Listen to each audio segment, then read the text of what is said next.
musana awulisa omusana gumwokyezza oyo yabadde abaganye okugenda ku poliisi oyo yabadde abaganye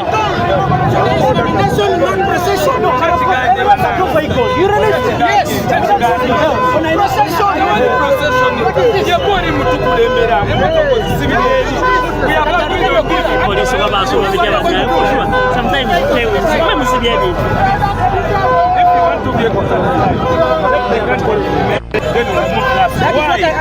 Why? I told you to do what we did. No, it is what we did. You remember you were the one. Now listen, I'm requesting. This is what is going to happen. Yes. They will go two at a time. Yes. When they arrive, they communicate. No problem. There is no process. It is okay. It is not going to happen. It is okay. It is okay. Let them begin going. Yeah. Afande Rutabika agambye musana va ku basajja bagende. Boda mugende musokeyo.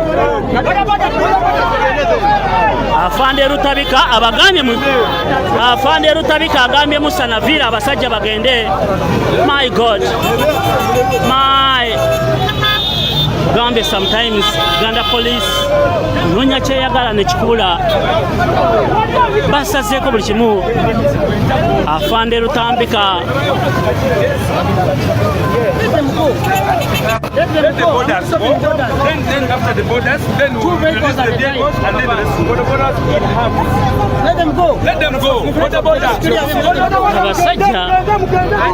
abasajja etteeka liri wano. Abasajja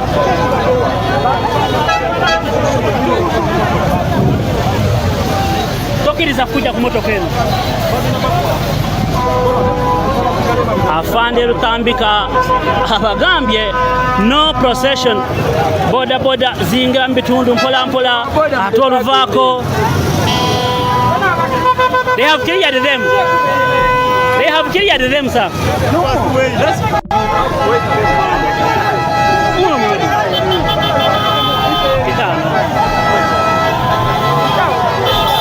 Uganda police.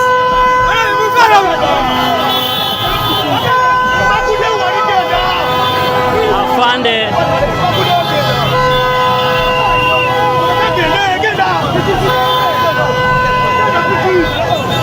Afande Rutambika abagambye abasajja mubaleke bagende. Afande agambye mubaleke bagende. Procession gye bataagala be bagiteekawo. Procession gye bataagala oluusi be bagiteekawo. Basajja beerumya mitwe. Basajja beerumya mitwe bennyini. Bennyini be basiba enguudo ate ne bagamba kuze procession. Nakuwa leero ye Ronald Inginia Balimweso. Ye Ronald Inginia Balimweso. Lunaku lwa leero abagambye njagala kibuga tukize ku mutindo ogwa waggulu. Omupoliisi mwagenda okweyagalira na buli omu. Munnayuganda yenna alina okweyagalira mu kibuga. Ye Inginia Ronald Balimweso agamba nti ekibuga bwe kiba mikono emituufu. Ekibuga bwe kiba mikono emituufu awo buli omu ajja kweyagala. Ye road mayor to be ali ku kadi y'ekibiina kya NUP. Ye Inginia Ronald Balimweso agamba ekibuga bwe kitereera buli omu ajja kweyagala.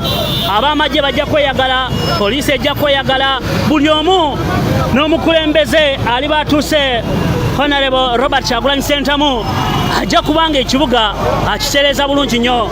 Ya live on Ghetto TV. Kuno kwokka kw'ojja ebyo by'osuubira okubanga otegeera. Poliisi balina orders za njawulo bonna tebakkaanya. Afande Musana agamba temugenda ku kitebe. Afande Rutambika agamba kabatambike batuuke. Oh my God. Nchaya lunaku lwa leero abasajja bagala amakubo ne bagaggula bwe bakkaanya bwe batakkaanya. Kasita bawera bakomanda basatu ku scene omanye ekintu kibatabuseeko. Eno ye Ghetto TV nze atusingwize Jonan. We are live abamanyi ebwayise ekikubo kyennyini kino ekiri ku Grand Hotel.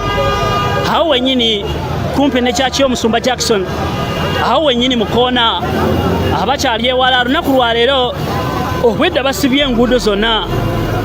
Nkugambye Afande Rutambika agamba poliisi ffe tuliwo okuba nti buli kimu tukikola bulungi. Abakulembeze bagamba tetugenda kkiriza tukatize wamu yenkyo yonnaku olwaleero. Oh my God, omupoliisi agamba tetugenda kkiriza motoka kuyita wano nga bodaboda baagala zisookeyo ku kitebe. My God, poliisi zirina amateeka. Bagamba bodaboda first, motoka bbiri musobole okugenda. Bafunayo akantu akatonotono at least kebasobola okukoleramu.